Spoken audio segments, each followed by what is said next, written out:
You are not the things that happened to you, Gideon. Such a powerful quote, and I think everyone should hear this. Like, you are not the things that happened to you. Remember that.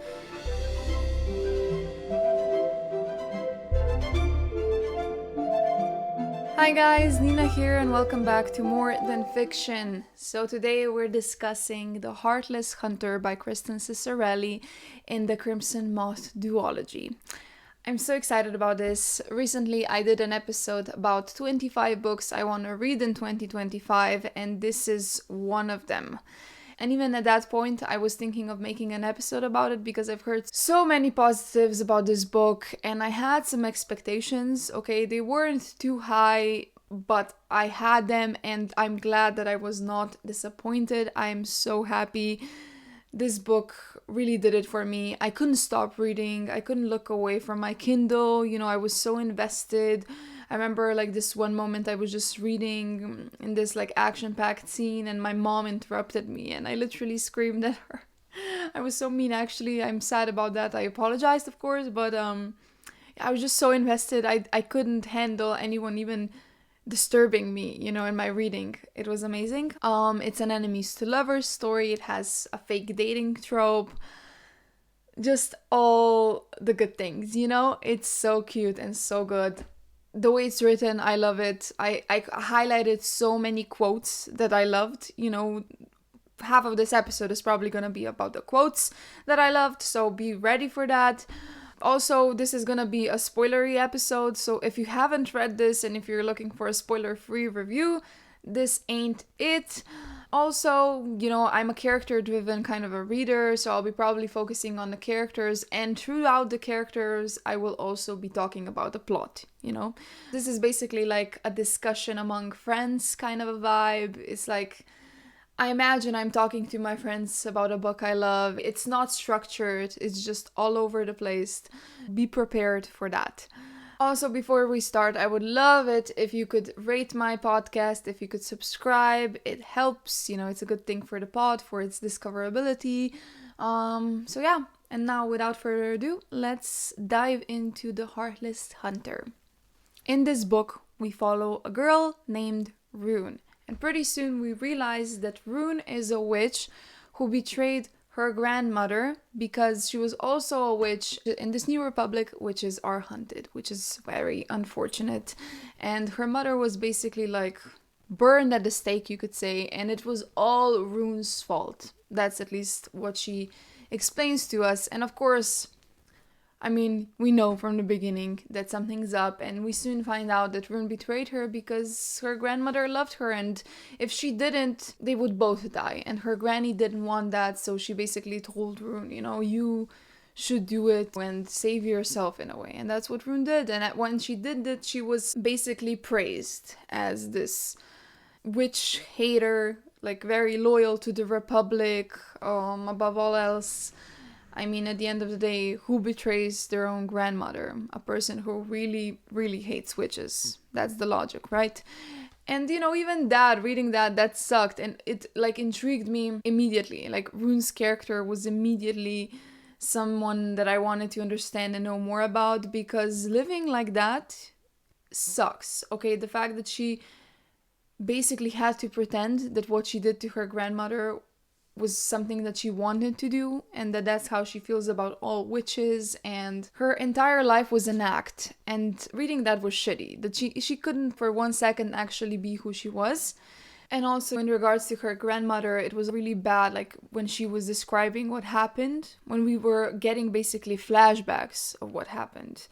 I love the fact that it was written that way because I feel like it wasn't just something that Rune kind of remembered. We were there present with her, in that time. I really love how that was done. I felt like I got even more attached to her as a character than I would have if it wasn't written like that. I also felt for her grandmother, I'm a sucker for elderly people. I feel for them, I love them, and, just imagining this older woman being dragged out naked because of who she is. I hated it. So yeah, immediately was intrigued by Rune, and immediately was I also intrigued by her love interest. Okay, the captain of the Blood Guard, also Alexander's, Rune's best friend's brother, Gideon. Okay, Gideon Sharp. Oh my gosh, this man. So the relationship that was set up between them, him being a witch hunter, prosecuting so many witches, he personally caught them and made sure they died. Well, Rune, she's the one who keeps saving them. Like, she's the moth that he's been after for so long. And immediately when Rune stated the fact that she hates him, I believed her. Because she's a witch. Her grandmother was a witch. They're hunting witches, and he's the captain of that entire situation. He's the one who does that himself, personally. So I immediately felt like this could be an actual enemies to lovers story. I think this is the moment that we find that out. Gideon was a ruthless, bloodthirsty witch hunter who'd sent more of Rune's kind to the purge than any other member of the Guard. He'd also famously helped assassinate the Sister Queens, sparking the revolution into a blaze. Rune hated him.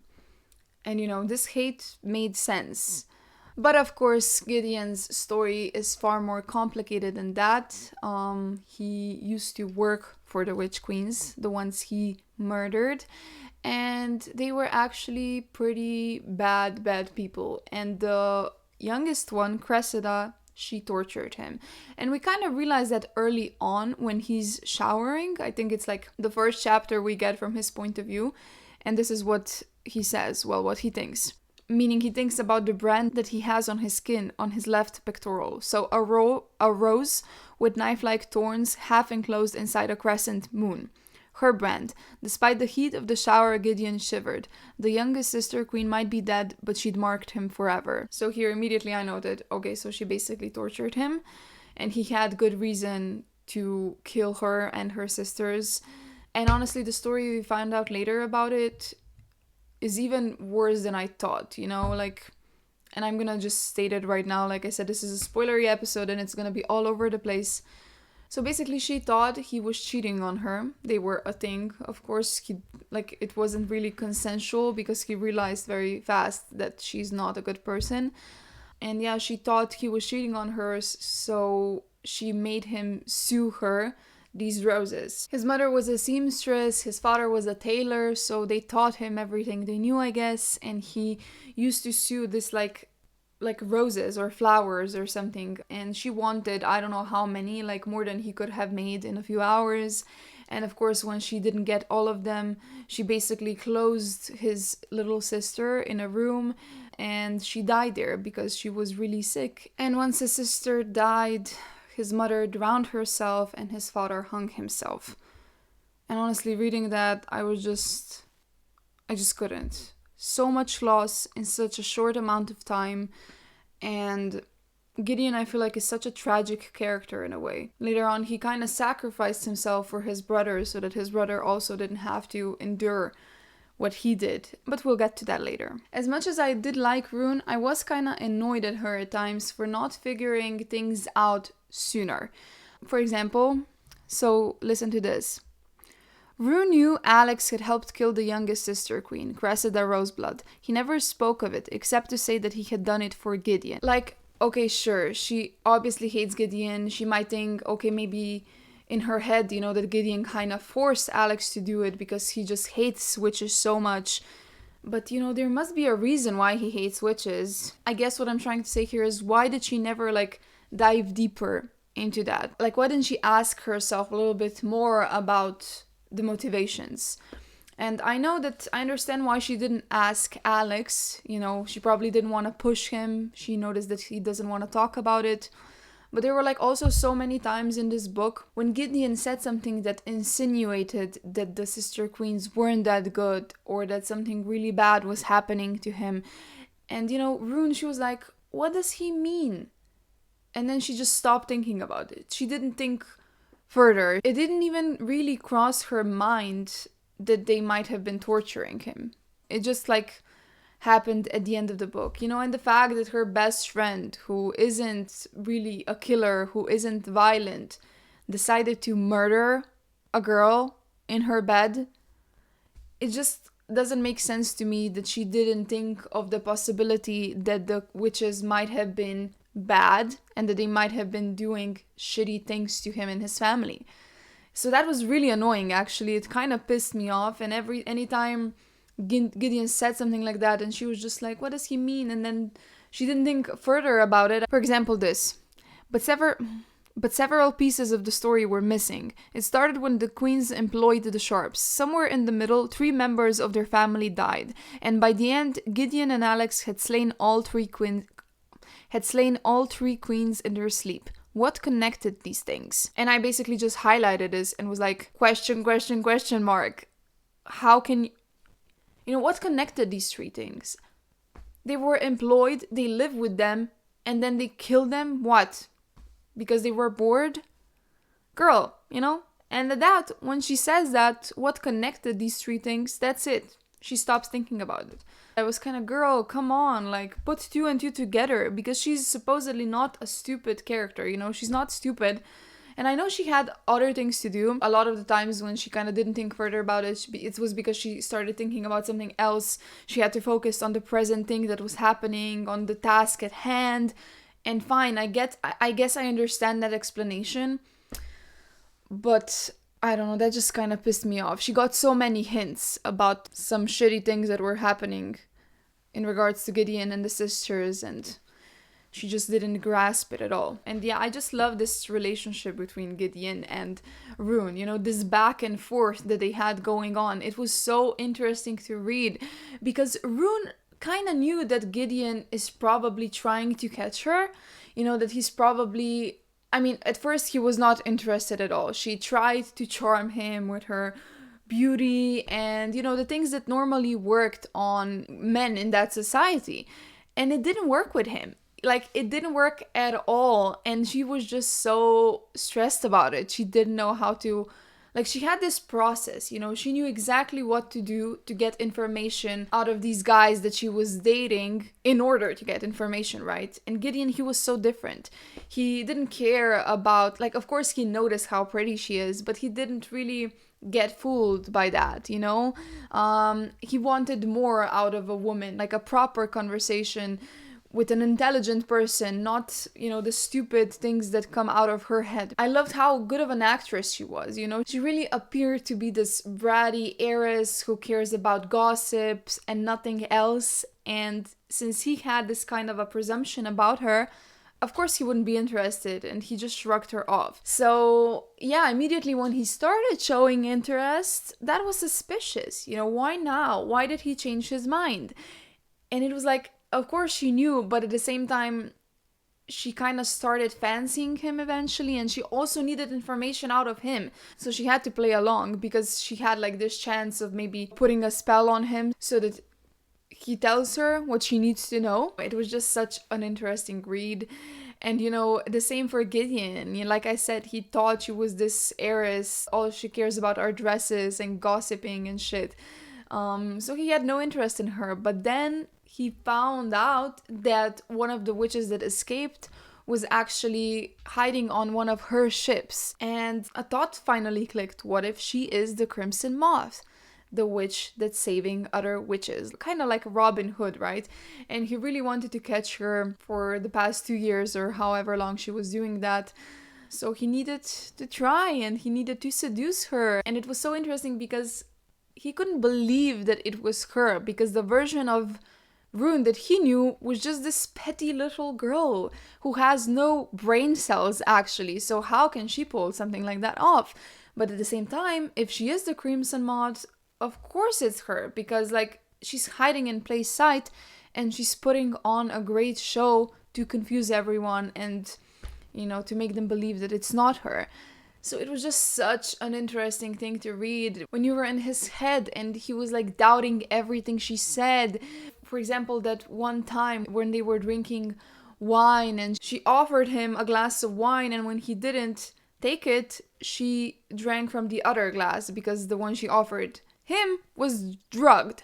So that was suspicious, but then again, then she actually took it and she drank from it, and then she kind of spilled wine on top of him, and he was like, all of that suspicious, but it could have been also an honest mistake, and she's a young girl, maybe she was nervous because we were kissing and I was coming on way too strong. You know, everything she did and everything he perceived could have been explained one way or the other. It was suspicious, but at the same time, it could be literally just a coincidence and it might not be a big deal. And reading that back and forth between them, oh my gosh, that was everything. That was so fun. I need a book similar to this, like this kind of a scenario. If you have any recs, let me know. And I also love that they kind of have history. Obviously, Rune has been friends with Alex since they were kids, so of course she met him before as his older brother. And it's kind of so sad that they didn't like each other because of miscommunication, Like there's this one quote that really made me want to know more about Gideon, like why he disliked her so much when they met. Because when you see it from her perspective, she was really excited to meet him, her best friend's brother. She also had kind of like a schoolgirl crush on him, and she even dressed up really nicely to impress him. And once they met, he didn't even shake her hand. That's what she says, And then there's Gideon's perspective when he says, back then, Rune Winters was the aristo his little brother wouldn't stop talking about. Alex found ways of inserting her into every conversation. Rune thinks this, Rune loves that. It would have annoyed Gideon if he hadn't been so goddamned curious. But then he saw her, met her, and he knew at once they'd never be friends. And when I read this, I was like, why? Why? Like, what happened? And then later on in the book, when he explains it from his point of view, oh my gosh, of course, like she dressed up because she wanted to impress him and she wanted him to like her, but that had the opposite effect because Gideon was from the other side of the city, where they lived basically in poverty, and when he saw this pampered girl that seemed so out of tune with what's happening around her in society, he was disgusted by it in a way. And what made it worse was the fact that when she offered him her hand so that they could shake and meet each other, he didn't know what to do because that's something that in their society only happens between aristos. So they shake hands, while the, poor people, they don't do that. So he didn't even know what she was doing, and he thought that she was making fun of him. Oh my gosh, like cultural differences, miscommunication, let's talk about that. And ever since then, they kind of disliked each other. I mean, she was sad about it, I assume, but he didn't like her at all. That just made me so sad. And I'm so happy that they finally talked it out, that she knows why he reacted the way he did, that he knows what she meant. Amazing. And it's also just so cute because they both were excited to meet each other. Alex, he couldn't shut up about Rune. He had so many positive things to say about her, so of course his brother wanted to meet this angel of a girl that his brother's obsessed with, right? And the same goes for Rune. In Alex's eyes, Gideon was his hero, so it just kind of breaks my heart, If things worked out differently, they could have maybe been friends or maybe have fallen in love with each other even sooner. But I wasn't really bugged by this miscommunication because it just kind of makes sense. They're from two different worlds. They were kids. Of course, they didn't talk about it. Instead of trying to work it out, they drifted apart. It makes sense to me. Moving on. This book isn't a spicy book. We get one sex scene and that's it. And we don't even dive that deep into it. And still, I felt the chemistry, the attraction, so much more than I have ever felt in books that have tons of sex scenes and that are super sexual. I just felt everything. They didn't even touch that much, and you could just feel it and feel excited about it and about what's to come, and it's just amazing. And there was this moment when she was sitting at the piano, I think, and he kind of boxed her in from behind, and they were just talking, like they weren't even flirting. And the way it was described, that she could feel his breath on her neck, that there wasn't even an inch between them anymore, that they were so close, that she was trembling, that she could feel his presence. Literally, they were just talking and they were just standing nearby, and that did things to me, okay? And I think I have it noted here. Gideon stepped directly behind Rune, and the shadow of him spread up her back. Startled by the move, she froze, her pulse strumming. With one hand still on the key to her left, Gideon reached around Rune with his free hand, pressing down on the keys to her right F, then F sharp, caging her in. The air on her nape rose. There couldn't be more than an inch of space between them now. And just that made me feel things. The way it's described, how he caged her in, not an inch between them. You know, small details like that. Amazing. And this is really a really good contrast to Fort Wing, I think. Because if you've listened to my episodes about Fort Wing, and if you haven't read it, don't worry, I'm not spoiling anything, but in that book, the attraction between the main characters is described in a way in which Violet, the main girl, she always kind of explains how hot Xaden is, her love interest, you know, how amazing he looks and stuff like that. But here, that wasn't emphasized that much. Like, sure, of course she mentions that he's super handsome and everything, but you can feel it in descriptions like this, okay? It doesn't have to be stated plainly all the time that the main character is super gorgeous or whatever. It can just be described of how the guy makes her feel or how she makes him feel. Details like that. It doesn't have to be plainly stated, he is super hot all the time. That way you don't get tired of it and the tension never really dissipates, and that's what happened here. And you know, that first moment when they almost kissed, when she brought him to her room because she wanted to get information out of him and it didn't work at all. He was such a good opponent, you know, he was smart, he was sharp, he just thought of everything and she couldn't really get it out of him. So that was amazing. And again, this like moment, without speaking, his fingertips gently grazed her palm. Her heart climbed into her throat as he traced her fingers slowly, like he knew exactly what he was doing, like he'd done it 1,000 times before.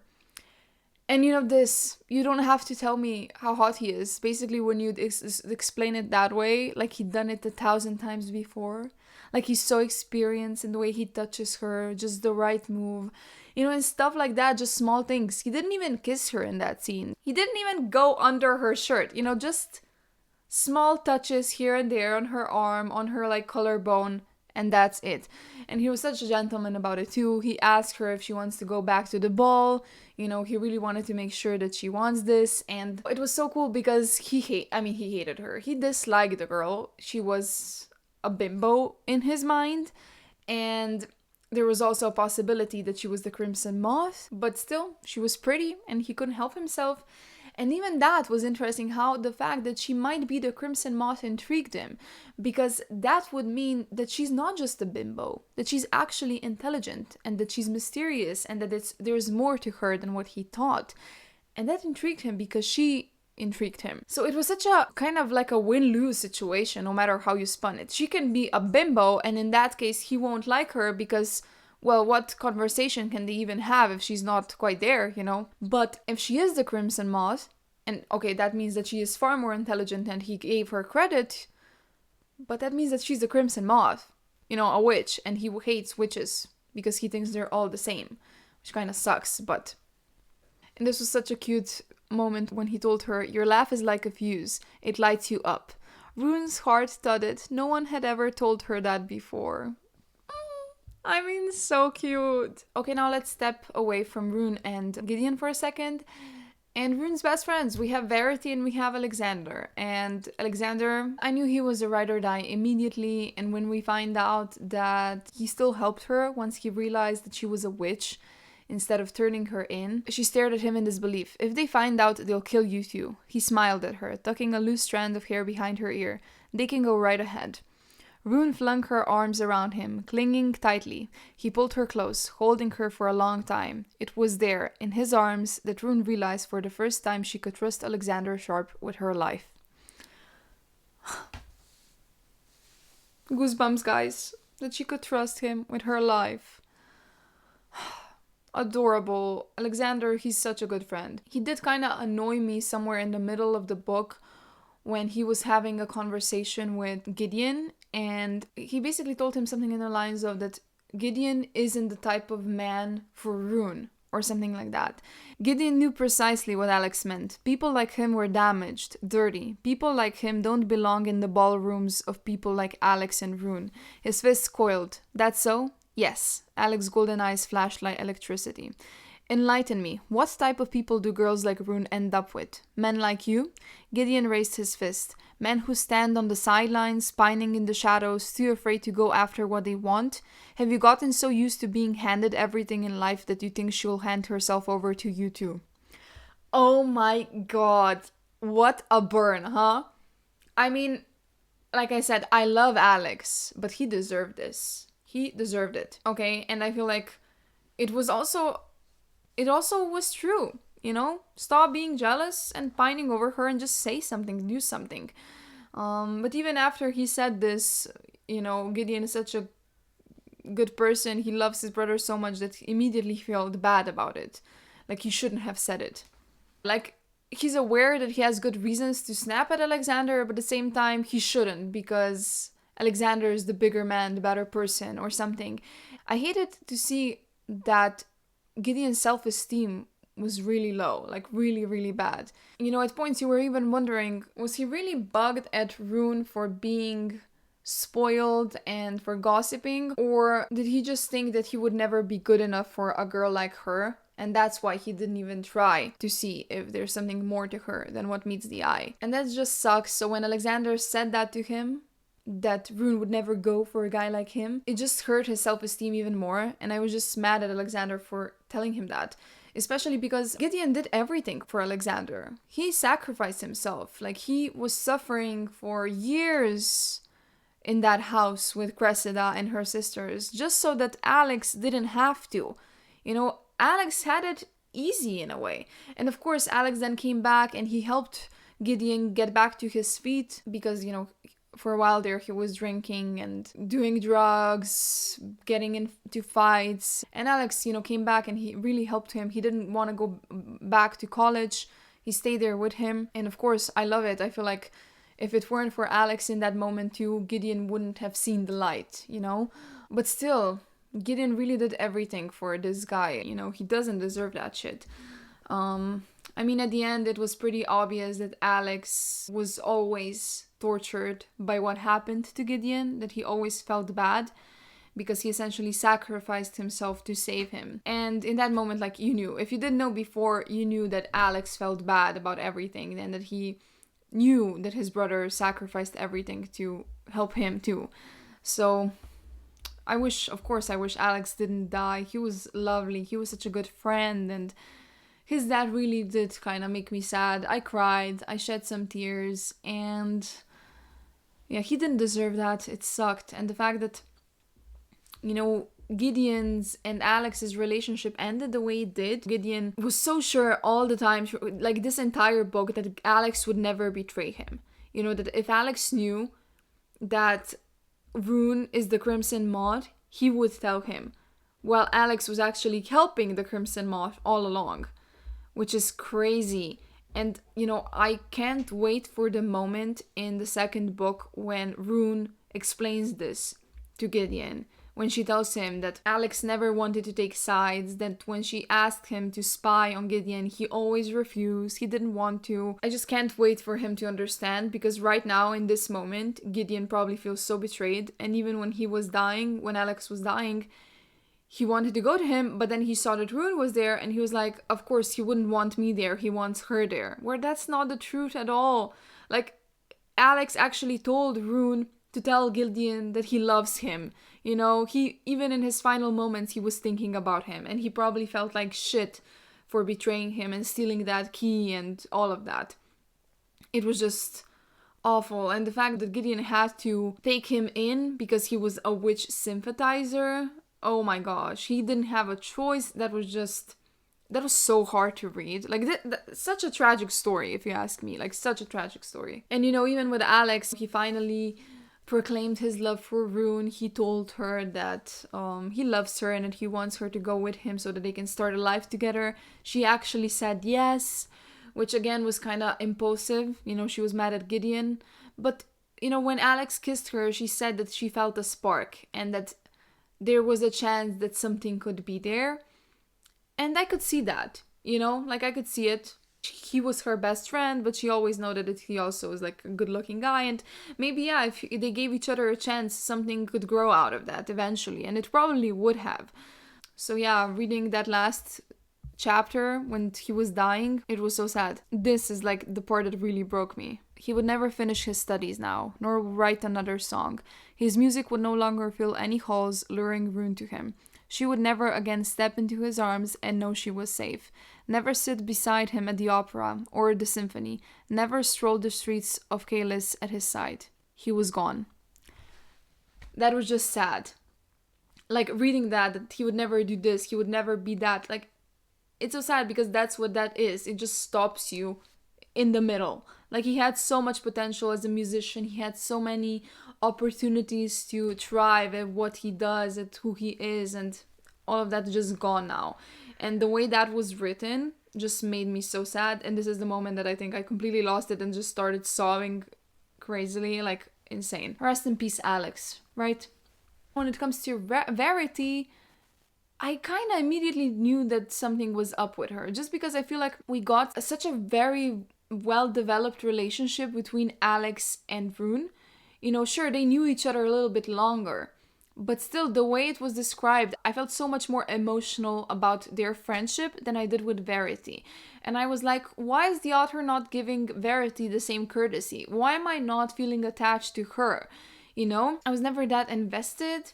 I remember the only emotional response I had when it comes to Verity was that Rune was explaining how skinny she is, because she obviously, supposedly her parents threw her out and she had to take care of herself and her studies, and Rune like commented something in the sense that Verity looks really skinny, and why is that? Isn't she getting enough food at college? So this part, noticing how bony her shoulders were getting. Wasn't Verity's scholarship supposed to include meals along with boarding? And I actually noted her here, like, offer her money, you know, like, why? She's obviously very rich, you know, if she sees that Verity is struggling, why don't you just help her out financially? I mean, it's not like you don't have the means to do that. So that was the only emotional response that I had in regards to Verity. You know, I felt bad for the girl, obviously struggling, not even having enough to eat, and there she is, her rich best friend, you know. I'm like, why don't you just ask her? You know, just ask her, hey, are you getting enough food? Do you need help with anything? Something. So that was the only thing that kind of bugged me in this relationship, and that, you know, it was like that I actually took Verity's side. So I think that at that point I still kind of was, you know, believing that Verity's a friend or whatever. But yeah, like, along the way I had my suspicions, because how much does she really know about her? Like, she knows the story she told her. And then we had this moment when Rune asked Verity about the sisters, or maybe she just commented that Gideon said something along the lines of them not being so good, and what if that's true? Verity, instead of like kind of responding to that, she went into her own story where she was explaining how her mother betrayed her two sisters, and that's why they were caught and whatever. And again, like, Verity has two sisters, and there were 3 witch sisters. You know, oh my gosh, a coincidence that she has 2 sisters who were witches and she's talking about them like that? Come on. And then at that point when she was explaining that story, she kind of held Rune's hand and she was like hurting her. Her grip was really tight. Rune noted that. And when she pulled away, there was like a crescent-shaped mark on Rune's hand. And I remembered immediately that Cressida left a mark on Gideon that also was shaped like a crescent moon, something like that. So I was immediately like, this Verity is Cressida. She somehow survived. And also, I'm not sure if by that point it was mentioned that Alex killed the youngest sister. Once that information was revealed, that he killed the sister, I was immediately, oh my gosh, why do I have a bad feeling about this? Because Alex didn't seem the type of person who was capable of killing anyone. You know, he was a pacifist. So I immediately I saw that coming. So that was kind of disappointing. You know I'm not the type of person who's really disappointed if I figure something out before, like, if I figure out plot twists before they happen. Because I feel like I figured every plot twist in this book. And I was actually told that this book has some really good plot twists that you don't see coming. This was part of the pitch for this book when people told me about it. So that, in that sense, I was disappointed, because I had these expectations that I wouldn't see the plot twists coming, and I did. So the plot twists weren't twisting. You know what I mean? And like I said, I'm not really mad about it, but I wish people wouldn't have told me that when they were recommending the book, because you expect something, and then when you don't get it, you're kind of disappointed as well. So, in that way, I was disappointed, but it's not that big of a deal. I still love it. And yeah, then once Rune went to Verity's room and she saw that the room is actually a closet, that it was never there was no student ever mentioned by that name, it started clicking with Rune that something is up. And even in that moment, she still didn't connect the dots. Like, even in that moment, she didn't connect. The dots were not connecting for Rune. And I'm like, girl, I don't know. Like, she's a good actress, but is she really intelligent? These kinds of clues that she was not really understanding were making me feel like she's not the sharpest cookie. She's a good actress, and she had also Alex and Verity, or well, let's say Cressida, advising her all the time. And I'm like, maybe they were the brains of the operation more than she was. We'll see how it will go for her in the second book, if she's gonna be a bit better when it comes to these kinds of things. But yeah, hopefully she improves in that way. Okay, now back to Rune and Gideon, my favorite couple. Like I was saying before, I loved the game they played, the back and forth. I loved how Gideon wanted to see if she had any marks on her, because that's how you recognize a witch. They cut themselves in order to do magic, and once they cut themselves, the cuts turn silver. So that's how they're recognized. But Rune, she was smart about it. She has no cuts on her body at all. She uses the blood from her period, and sometimes Verity gives her blood. So, Gideon's plan would obviously not work in this case. And it was so good to read that too, because that, and you can see it from her point of view. She's like, okay, I'll get naked, actually. I'll get naked right now, because this will totally prove him wrong, right? And the first moment this happened was when she was in his studio, or in his parents' studio. He wanted to get her measurements for a dress he was making her, which was again amazing. Like, this idea of this captain that's super strong and muscular and just like a man, that he does dresses, that he's basically a tailor too. I don't know, that idea just made me happy, And I think that this was the moment when he kind of opened himself a little bit further about Cressida, and he told her this. Cress was like that, pretty from a distance, tempting you closer, like a fool you were happy to approach. He was staring at the space over Rune's shoulder, his expression haunted. It was only after she'd reeled you in that she revealed her true nature, but by then it was too late. He met Rune's gaze. She was already eating you alive. Oh my gosh, that's so sad. She was already eating you alive. Oh my gosh, the things I thought of when I read this sentence, I was just imagining the worst. What the hell was this woman doing to him? And, the worst was actually even worse at the end. So that sucked. And I really like this scene in the studio as well, because I feel like this was one of those moments when Rune was kind of seducing him. He was kind of starting to question his plan. He wanted to get her naked so he could see if there are any marks on her, but he was like also attracted to her, so getting her naked probably not the best idea for him and his control. And that was amazing, but it was also really awful because he actually tricked her here. I was actually so happy for Rune, because I thought to myself, maybe she finally got the upper hand, that she kind of seduced him or something, and that he actually didn't think about the things he was revealing to her. She asked him to go to a ball with her, and he said he doesn't have the time because he's transporting a prisoner, and then he told her where he's transporting the prisoner from. And immediately it was like, oh my gosh, maybe he really made a mistake here because he was so nervous around her. Oh, I should have thought better. He's too smart for that. But yeah, Rune, of course, she, fell for the trap. I was kind of annoyed that she just went blind, that she didn't tell Verity or Alex about it.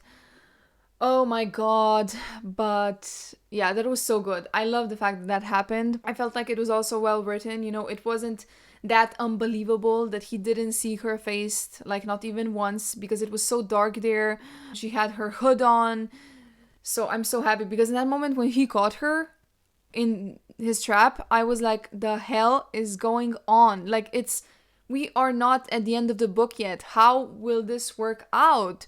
I was thinking maybe she'll kind of convince him that she's not that bad, but he wasn't, at that point, he wasn't really in love with her. They weren't there emotionally.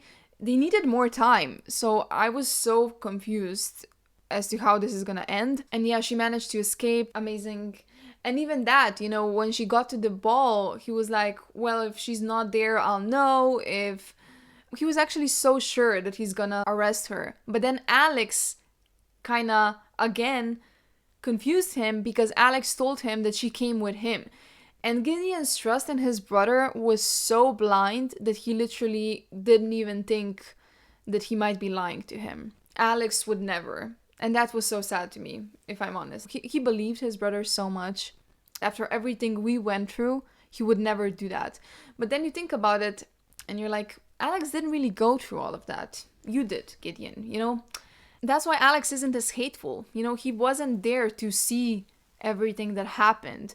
I mean, his parents died and his sister and everything, but he wasn't there for the torture and all of that. If he was, maybe he would be the same as Gideon. And also in regards to the trap that he set up, I wasn't blaming her that much. I know I said before that stupid that she didn't tell her friends about it, but I get it. She was under pressure. She thought she finally cracked it a little bit. She finally had a chance to save the witch that her grandmother asked her to save. And she was feeling so bad about her granny. She had so many conflicting feelings. She just responded automatically. So I wasn't that mad about her. And, you know, even she kind of said in her thought process, she was like, I'm such a fool. You know, so she acknowledged the fact that, yeah, maybe she should have thought it through a little bit more. Oh, and also just looking at my notes, I remembered there wasn't just one reason why Gideon thought of arresting her. Not just because he told himself if she's not there or if she came late or something. No, but because the thing is that she was the only person he gave that information to, because it was a trap. It wasn't a real place that they were transferring the witch to. And if she's the only one who knew, well, even if she isn't the Crimson Moth, she's helping her. That was Gideon's thought process. And I was worried about how she's gonna spin this. Once I saw what she did, I was so happy. I was literally laughing. I was smiling. I was like, see, you are smart. So it was this. I was telling the girls at Charlotte's luncheon about it, she said, tucking her hand into his elbow and leading him deeper into the room, as if she truly didn't realize he was about to arrest her. Naturally, I'll need to give them an update. She smiled up at him, waiting for the details. Gideon blinked. You did what? Because if Rune had gossiped away the information he gave her, it meant that everyone in that room basically knew about it and that anyone could have been the Crimson Moth or their accomplice. Rune wasn't the only one who knew. So that was so good. It was so good. I was so happy about that. Made so much sense. I mean, she's a gossip. Of course she's gonna tell people. And, you know, society, the aristos, all they do is gossip. So, of course, by now, the entire town knew. Crazy. And the quote about Alex... Oh my gosh. Rune might lie, but Alex wouldn't. His brother would never knowingly sabotage him by aiding a dangerous witch. Not after everything their family had been through. I just highlighted this and was like, ouch. Because, ouch. And he also realized in that moment that Alex was taking his advice, that he was, I don't know, flirting or something. And he said, for some strange reason, this didn't make Gideon feel better. It made him feel much worse. Because he was catching the feels for the girl. Oh my god. And it was just so good because in so many times, because he thought she was this gossip. And in their conversations, she still kind of had to act like it. But she was also giving away more and more. You know, more of herself, because that was the only way for them to really connect. And I love the fact that Gideon came to this conclusion first. They were tiptoeing around each other. They couldn't be honest about who they were and what they wanted. And Gideon soon realized that if he wants to get to know her more, if he wants to really understand and I guess essentially see if she is the Moth, he has to open up. He has to have a real conversation with her about himself. And he did that when they went on that walk and he told her basically about Cressida and what she did to him. And that conversation, by the way, when they were walking to the beach, was my favorite conversation in this entire book. I loved everything about it because it was again a back and forth and they couldn't be really honest. She had to be careful, but at the same time some kind of opinion slipped. And it was this, for example, they were having a conversation about her visiting him in the studio, I think, and he misunderstood her again. And there was like also another really good quote, I don't remember it exactly, but she asked him why is he so obsessed with misunderstanding her, that literally everything she says or asks he takes it the wrong way. And I love that because yeah, it's so true. He basically he wanted to believe the worst of her in a way. And yeah, I think they had a conversation about the studio in that part of town, and he assumed that she didn't like it there, that it was like dirty and she wasn't used to it and whatever. And she said to him, I think that she actually did like it, that it was quaint. I think that's what she said. And he's like, is it quaint that the residents of Old Town scrape their pennies together to keep the lights on? Quaint that parents spend half the year starving so their children don't have to? When penitent children beg in Old Town streets, or the old and infirm freeze to death in their beds because they can't afford to heat their apartments? And then she's like, I'm not sure why you're angry at me, she said to his back. If penitent children are begging in the street, it's the Republic you should blame. The good commander made their families outcasts for aiding witches. Gideon stopped. Or don't you remember that the commander promised us a better world? She continued before he could respond. One where no one lives in squalor. Oh my gosh. I love how she fired back, because what he told her, the things he told her, I feel like if I were having that conversation, I would probably just freeze because I would feel so bad. And of course she felt bad, but at the same time it's true. You know, why is he blaming her? Like, remember, she has no power. She's not a politician or, I don't know, a president or whatever. She has no power. She's just a girl. And he's like basically resenting her for being born rich, essentially. And he doesn't even know her again, you know? Later on, he actually finds out that she helps penitent children, that she allows them to go through her property so that they can get to the beach faster and they can fish there and get food and stuff. And he was really positively surprised by that because, you know, most people wouldn't do even that. So yeah. And I don't know, he again snapped something, and then she said her response again. People like you are impossible, she said. I don't care about those things. He almost rolled his eyes. Of course you do. Then why are we here? If I'm so shallow, all trappings and no substance, what are you doing with me? Why would someone like you want someone like me? Gideon opened his mouth to respond, only he didn't know the answer. He studied her. Hair ablaze in the setting sun, grey eyes like molten steel. In his silence, Rune came to her own conclusions. Maybe you're right. She stepped around him, lantern in hand, and unlatched the white gate at the garden's edge, stepping into the meadow beyond. One of us thinks ourselves too good for the other, but it's not me. Oh my gosh, the gate swung closed behind her. Gideon stared after her. What? Rune, I love you. I love this girl. The fact that she said that one of ourselves thinks too good for the other, but it's not her, that is so freaking true. Let's forget about the fact that he's a witch hunter and she's a witch and all of that. It's just socially speaking. She's rich, he isn't. And she's not judging him for it. You know, never once did she look down on Alex because he had less money than her and because he grew up on the wrong side of town. You know, not once did she judge them for that or think that they were lesser than. Well, he did. You know, she never judged them based on appearances, but he judged her based on appearances all the time. You know, she gossips, she's pretty, she dresses nice, she's rich.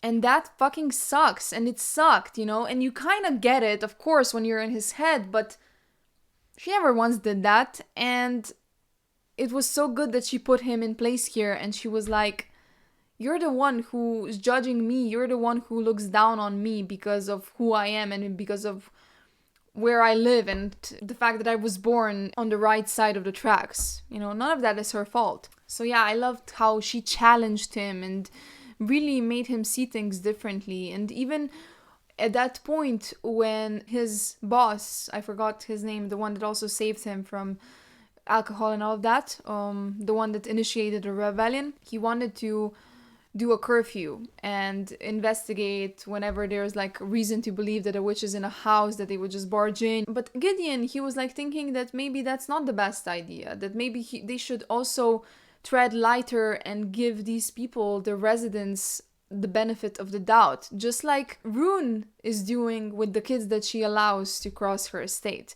You know, she was teaching him things and making him see things from a different perspective, and I love that. And I love those moments when he was kind of convincing himself that this is all for show. Like this one, for example. This is a game, he reminded himself, his chest tight. It means nothing. But if that were true, why did he feel like he was walking straight off a cliff, hoping he wouldn't fall?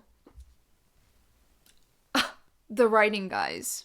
The writing. I love these moments when he was just convincing himself that everything's fine, that he's just playing a game, he just wants the information, he doesn't like her at all. Like, sure, he notices she's pretty, but that's it.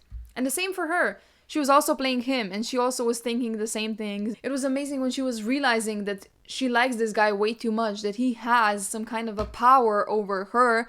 You know, it was so funny because she thought she was seducing him, but it ended up the other way around. It seems that he's a lot more experienced with women. She never really had any relations with a boy. The only thing she ever did was kiss, and that's it. So he was actually better in that game. You know, he knew what to do, what to say to make her feel like, oh my gosh, I want you so bad right now. He was better at that.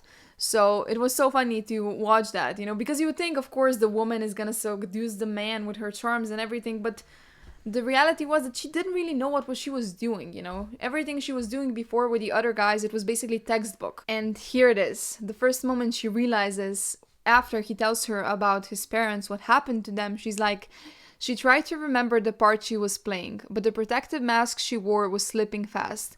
Rune couldn't pretend to be a shallow, gossipy girl after he'd bared his soul to her. And exactly that. That's what I love about this book. It just makes sense. It makes sense when she was pretending, when they were playing. But yeah, the moment he bared his soul to her, the moment he told her something real, something honest, she couldn't do that anymore, because in that case, if she did that, if she just pretended to be this gossipy, shallow girl, he would just be like, okay, enough, you know, I can't do this anymore, bye, and it would be over. But at the same time, she also felt for him. She felt what he told her. She took it to heart. Also, from an emotional point of view, it was like, I can't just be a bitch after he just said all of that, like, and after he went through all of that. You know, it's big. After this amazing conversation that they had about everything, and later on about what happened to him, she also told him about her grandmother, you know, that she loved her essentially, that it wasn't easy to betray her like everyone thinks it is. And I love the fact that she told him that. And I understood her fear, because she was like, if I admit this, am I considered a witch sympathizer? And he said, it's not a crime to have loved a witch, Rune. He bent toward her until their foreheads touched, and his breath tangled with hers. If it were, you wouldn't be the only guilty one. His gentleness snuck past her defenses, unlocking the deadbolts inside her, letting the enemy in. She looked up as the tears fell down her cheeks. I mean, come on! This is probably my favorite moment ever. I can just imagine it like a movie. You know, them in the ocean, swimming, half naked, their foreheads touching, being honest, open, real with each other, tears falling. Such an amazing moment. The first time they were really vulnerable with each other, I ate it up. It was such a good build up. The moment it happened, it was amazing. He kissed her after that, and the kiss wasn't even that emphasized. You know, I think at the point I wasn't even realizing they were kissing. You know, I hadn't realized that they were actually kissing, and I didn't care. It wasn't about that. And, you know, I care about those things when I read. I like a good spicy scene, and I like the moment when they finally kiss, that it really feels like, oh my gosh, you're kissing finally. Here, I didn't miss it because the emotional aspect was so much more important to me. These conversations, them finally being real and honest with each other and letting their guards down, because it was just so well written when they were having their guards up, that the moment you get to the point where they let them down is just everything, and you don't care about the kisses and the sex and all of that. That's like secondary. And also, like, just her remembering her grandma, that just, like I said before, I love elderly people, so that vision also really broke my heart. But beneath the mask, her grief had cracked her heart in half. As her gazes locked, Nan's parched lips moved, whispering 3 small words, words Rune didn't deserve. I love you. My heart. You guys, just imagine. She had to betray... Oh my gosh, like... I'm sorry, I'm actually getting teary right now. She had to betray the only person who ever cared for her. And she was like an old grandma. And right before she died, even though she betrayed her, she understood and she was like, I love you. I can deal. And then after the beach, that conversation happened about them meeting as kids, right? And how they didn't like each other. And she asked him actually why he didn't like her. Like, what was so wrong with her that he didn't like her. And after that, you know, he explained and she was still kind of mad. And he was like, what is it you want from me? An apology? He threw out his arms beneath the glittering night sky. I'm sorry I was rude to you, Rune Winters. Even at 15, I was an intolerable ass. Lowering his arms, he studied her. Will that suffice? And she's like, that's not... I didn't... Then why is it this important? I don't know. She balled her hands into fists. I guess it hurt. I wanted you to like me. Rune suddenly felt more naked now than she had on the beach. Because yeah, on the beach she was physically completely naked, but here she just told him something that she never thought she'd admit to him. Yeah, like, I wanted you to like me. That was a big deal to me, and I was just 13 years old, and you didn't, and you're mean. And it was adorable. And also, you know, when I was explaining how Rune challenged him and made him better, there was also that moment, again, I think one of my favorite quotes, when he told her everything and she was like, you are not the things that happened to you, Gideon. Such a powerful quote. Everyone who reads this can relate to it, and it's true. And I think everyone should hear this. Like, you are not the things that happened to you. Remember that. And even, I don't know, I remember that he kind of called upon that quote when he was thinking of doing something. I don't know. He just remembered that and it grounded him and it helped him. Oh, I think it was when he was visiting Alex when they were having a game night, in which Alex actually manipulated him for the key, but let's ignore that. He was thinking of turning away because it was happening in the house in which Cressida tortured him. And he was thinking of turning away, and then he remembered these words. You're not the things that happened to you, Gideon. And he kind of found his courage and he stepped into the house. She helped him a lot. And I mean, it breaks my heart even more when I think about what happened at the end of the book. And then there was another scene that was just amazing when Rune thought he was dying. Well, when Rune thought he died because there was like this explosion that Cressida arranged. And he was there and Rune couldn't find him anywhere. So she ran to his home and she knocked on the door and she kept knocking and then she just kind of started crying in front of it. And all of a sudden someone was walking towards her and it was him. And she was just so upset and he actually asked her, and that upsets you this much, the thought of me dead? She pulled back staring at him. Was he joking? His expression was unreadable. Gideon, the thought of you inside that building, it felt like being held underwater. She lowered her gaze to the pulse at the base of his throat. Like being starved of air. His hand touched her chin, bringing her eyes back to his, studying her for a long time. That might be the nicest thing anyone's ever said to me. You guys, come on!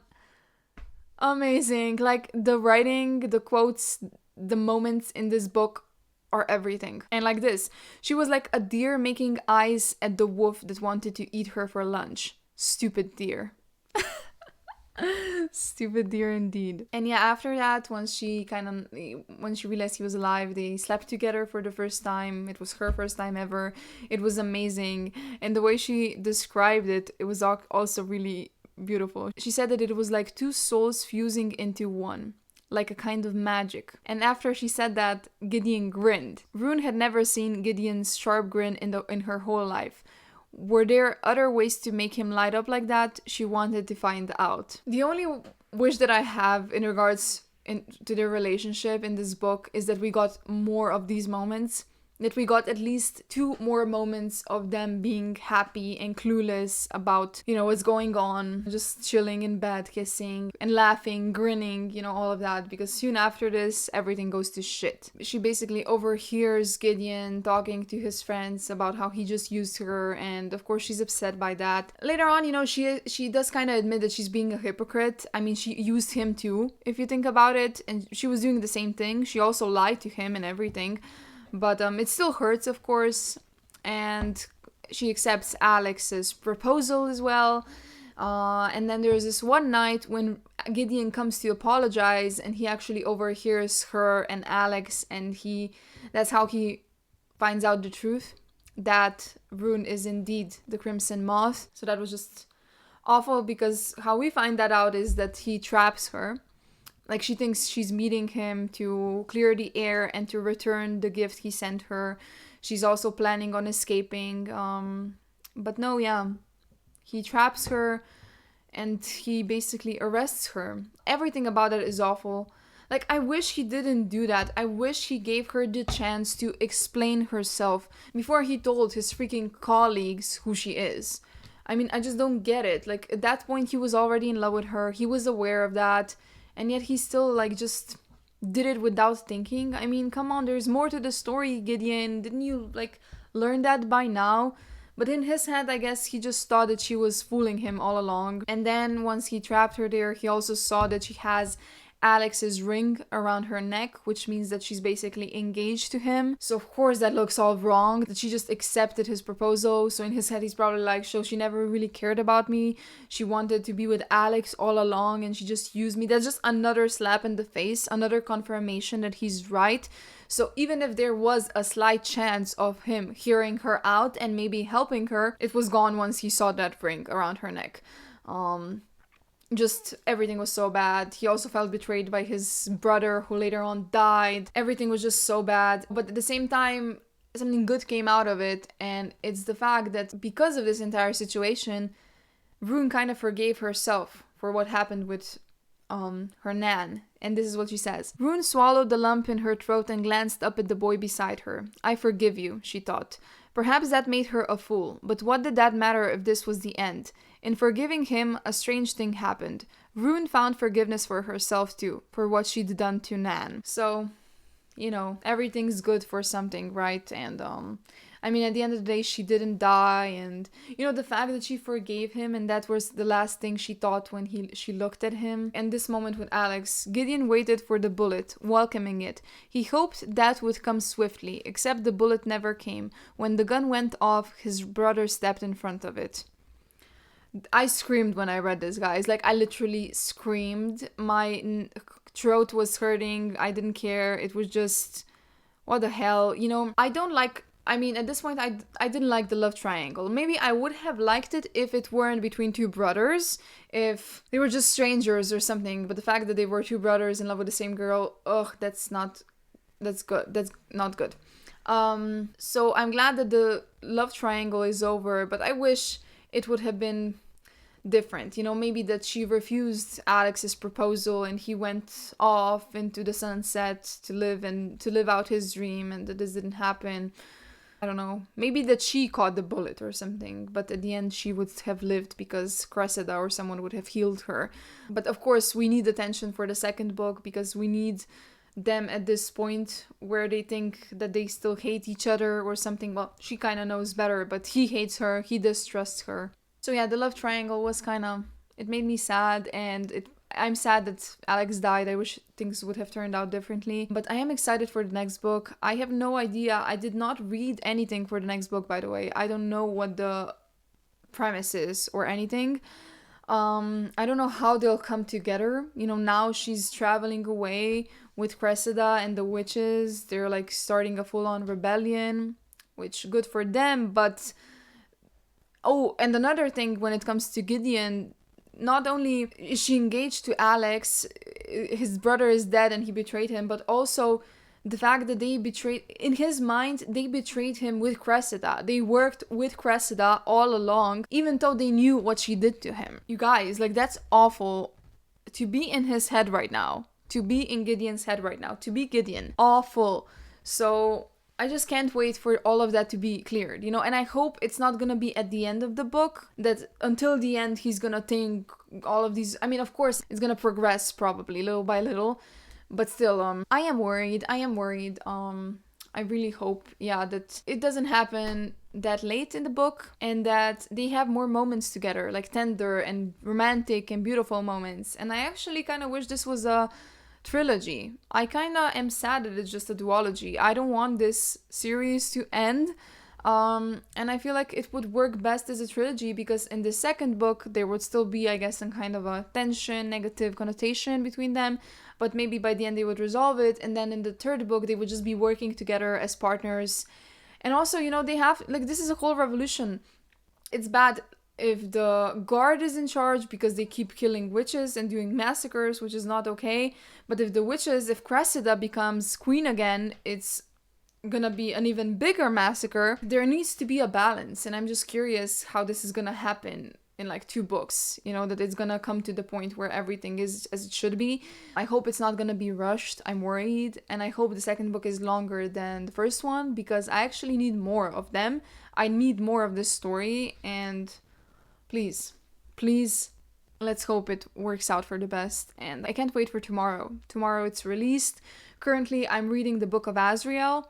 So far, so good. Like, I'm not that invested like I was in this one, for example. So yeah, immediately once the second book is released, I am dumping the Book of Azrael and just hopping on this train, Can't wait. It's gonna be called The Rebel Witch.